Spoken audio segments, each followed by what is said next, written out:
রাজধানীর পল্লবী থানার একাধিক মামলার আসামি মঞ্জুরুল ইসলাম বাবু ওরফে ব্লেড বাবু। সন্ত্রাসী কর্মকাণ্ডের কারণে এলাকাবাসীর কাছে তিনি ব্লেড বাবু নামেই বেশ পরিচিত। সোমবার বিকেলে পল্লবীর ১২ নম্বর সেকশনে সিরামিক রোডে কুপিয়ে হত্যা করা হয় তাকে। হত্যার বিচারে পল্লবী থানা ঘেরাও করে বাবুর স্বজন ও অনুসারীরা। ২১শে জানুয়ারি নিহতের স্ত্রী রাবেয়া আক্তার মিম পল্লবী থানায় একটি হত্যা মামলা দায়ের করেন। এরপর ডিএমপির গোয়েন্দা মিরপুর বিভাগ তৎপর হয়ে ওঠে। আশেপাশের সিসিটিভি ফুটেজ বিশ্লেষণ এবং প্রযুক্তির সহায়তায় মাত্র ২৪ ঘণ্টার মধ্যে হত্যাকারীদের শনাক্ত করে ডিবি।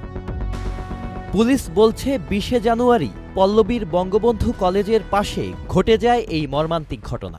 আধিপত্য বিস্তার আর পুরনো শত্রুতার জেরে ব্লেড বাবুর উপর হামলা চালায় প্রতিপক্ষ। ধারালো অস্ত্রের এলোপাথারি আঘাতে গুরুতর আহত হন তিনি। কুর্মিটোলা জেনারেল হাসপাতালে নেয়ার পর চিকিৎসক তাকে মৃত বলে ঘোষণা করেন। তদন্তের অংশ হিসেবে ২৪ ঘণ্টার মধ্যে ডিবি গ্রেপ্তার করে মামলার অন্যতম আসামি তুফান ও মুরাদকে।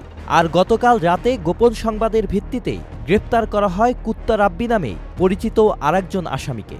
বর্তমানে এই মামলায় ৩ জনকে গ্রেফতার করেছে police. Sajid Abdullah, channel I.